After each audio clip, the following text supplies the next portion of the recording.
From the frying pan to the fire, it's the finest in wild game recipes with Fresh from the Field, featuring Chef Scott Lassath.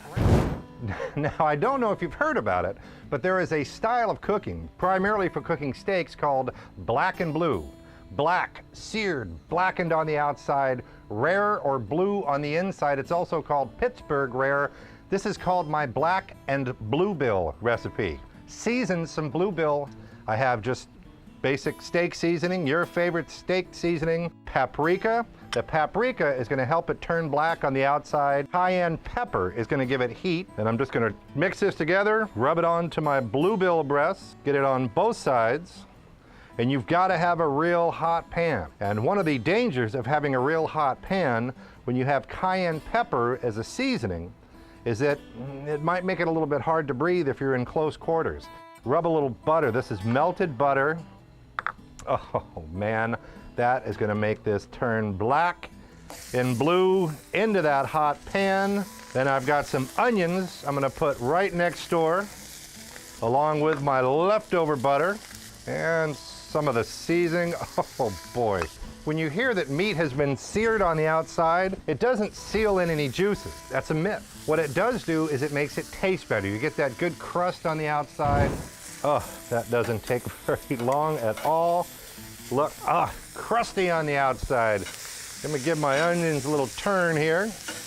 There is my black. Oh, it's still nice and tender and very rare. Just charred, ugly black on the outside. Crumbled blue cheese. That blue cheese is going to melt right on top of that duck. Some fresh diced tomato smothered in onions. Look at that. Black and bluebill. For a closer look at this and additional wild game recipes from Scott Lassath, go to the Ducks Unlimited website at ducks.org. Recipes. Bon appetit. All right, here they go. I think a lot of people in southern Canada and the U.S. think that the Boreal Forest is this big expanse of Christmas trees that goes on and on and on to the North Pole, and nothing could be further from the truth. We got two down. A large percentage of the land is actually water. Lakes, streams, wetlands, peat bogs. It's also very rich in natural resources. Timber, minerals. 85% of the mining in Canada occurs in the Boreal Forest. Gold, silver, uranium, oil and gas. Right. Woo, I like when you got to load quick. Our goal here is to protect and conserve the Boreal Forests of Alaska and Canada. And these two forests with the forests of Russia are the last great frontier forests left in the world in terms of being the great sponge for fresh water in North America, for being a great carbon sink here in the north, and also for purifying of air. So this is a great, really important area environmentally for the globe. Oh, Matty is having as much fun as we are. He's having fun.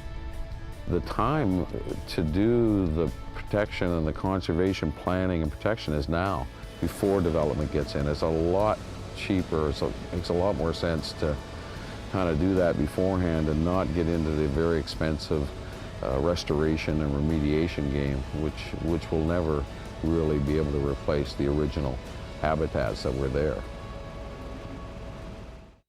Working to preserve habitat for migratory species means a whole lot of the planet comes into play. And that's why you'll find duck hunters and Ducks Unlimited in places as remote and valuable as the Boreal Forest. So if it's in the flyway, remember, more habitat on the ground means more birds in the sky.